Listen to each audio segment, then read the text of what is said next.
Hello and welcome to Profile, the arts program that looks at New Zealand and sometimes overseas artists as well. Well, of all the CVs of all the artists we've had on this series, today's profiled performer may well have the most extensive of them all. There's a long list of orchestras he's worked with, from the Czech Republic through to Hong Kong, the New Zealand Symphony Orchestra and many orchestras in Australia.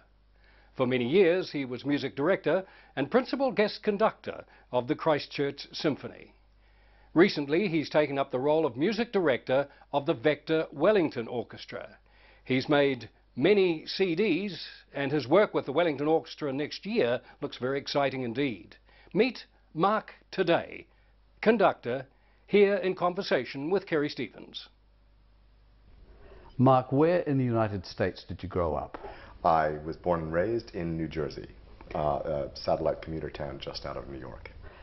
Was music in your background right from the beginning? No, it wasn't, though both of my parents were interested in it. I think the reason I got into music was because at an early age, the school system that I found myself in had a very strong music department. Did you have to choose an instrument, or did they choose one for you? When I was in 5th grade, that is when I was 11 years old, we were able to join the band or the orchestra, and well, it was a band at that point. And so I went into the music room and met my first teacher, one of the inspirations for my musical life, and I said I'd like to play an instrument, and he showed me all various different kinds of instruments, and one of them was the baritone horn, or euphonium, with the bell forward. It's quite an American-looking instrument. It looks like a tuba, and at that stage it was quite a bit smaller, so it was an enormous instrument. And I thought, that's for me. It's a really wonderful-looking instrument, and I love the sound of it as well. So I picked the euphonium. Did you have parents that said, well, if you go to university, you go through college, you study real stuff, don't study music? Well, no. Basically, I was 11 when I started playing, and 2 years later I decided that this is what I want to do.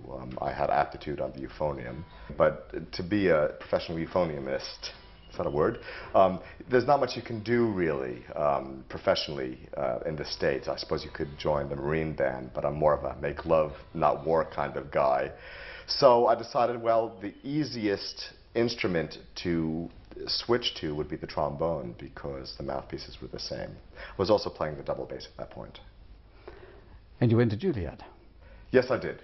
Eventually? Yes. Yeah, yeah. And that was always something you were going to do, to go that far with your music? Yes, yes. When I got, as I said, when I was in 7th grade at 13, I decided music was what I wanted to do. I picked the trombone. I switched over to the trombone, and I was taking lessons with members of the New York Philharmonic and the Metropolitan Opera, and then my last 2 years of university, last 2 years of high school, I went to this Saturday morning program at the Juilliard School of Music. So every Saturday I was up at 6:30, went to New York and had a full day playing in the orchestra, the repertoire classes, taking lessons, theory, ear training, etc., etc. When you graduated, you looked around the world and said, well, here I'm young, I've gotten a ticket now, I can see the world. And you chose New Zealand? Well, when you're in the States, if you're a professional musician, you belong to various unions, and as a consequence, you get the union paper that has all the job applications. And I was applying for jobs here and there. I was doing very well freelancing and getting very close for a number of jobs. And the New Zealand Symphony Orchestra job came up, so I made a tape. And it was interesting. I was working with the Queen's Philharmonic, and one of the bass players there was Bob Adair, who's married to Alexis Still. And I was mentioning during the period that I was auditioning for the orchestra, I said, oh yes, I'm making a tape for the New Zealand Symphony, and Bob's ears picked up and said, oh really, well my wife has just been appointed principal flute, and it's a wonderful orchestra, etc., etc. So that piqued my interest further, so when it turned out that the orchestra was interested in my tape, I was ecstatic. They flew me out, and I figured, well, if they don't like me or I don't like them, I get a month-long holiday in New Zealand. And luckily they like me and I like them, and I've been here ever since. And you like New Zealand, otherwise you love New Zealand. Gone somewhere else. Yeah. Principal trombone in the NZSO. That's correct. How long did that last?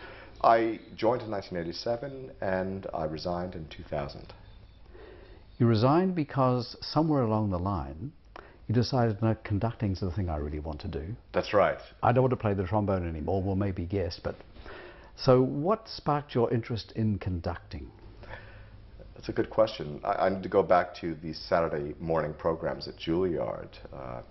I had been playing in bands, all-state orchestras in New Jersey, and as I said, my school system in the town that I grew up in had a wonderful program. And a very good, for a high school orchestra, very, very good. But when I got to the Juilliard Pre-College, I'll never forget the very first rehearsal. Roger Nierenberg was conducting. He was a bit of an inspiration to me, all of us at the Juilliard Pre-College. And it was Beethoven 5, and the trombone's playing the last movement, Beethoven 5. So I had 3 movements to sit there. And I'll never forget him putting down his hand and then hearing an orchestra sound that I had never associated with young musicians before. To me, it sounded like the New York Philharmonic or something like that. Oh my God, this is amazing. And I thought, what kind of alchemy is this guy producing to garner such a great sound from the orchestra? So that's where I started really noticing this correlation between the gesture of a conductor and the sound an orchestra makes. It's not something that I noticed in the high school orchestras in New Jersey, but this Juilliard Pre-College Orchestra was quite an extraordinary youth orchestra at the time. And Roger, it was just a match made in heaven in terms of the inspiration that he provided all of us young players. Well, there you are playing the trombone in the NZSO. Yes. And the chance must have come somehow, sometime, to conduct. That's right. I harbored aspirations ever since seeing this wonderful relationship that a conductor can have with orchestras and music. And in fact, when I was at Juilliard, I studied conducting with Roger as well. So when I got the NZSO job, I was ecstatic, of course. I loved the trombone. I loved playing in orchestras. I loved that feeling of collegiality that exists in an orchestra, this idea of a disparate group of people, you know, that get together in rehearsal and concert to make something beautiful. Sort of, the result is greater than the sum of its parts is greater than, you know what I mean. Anyway.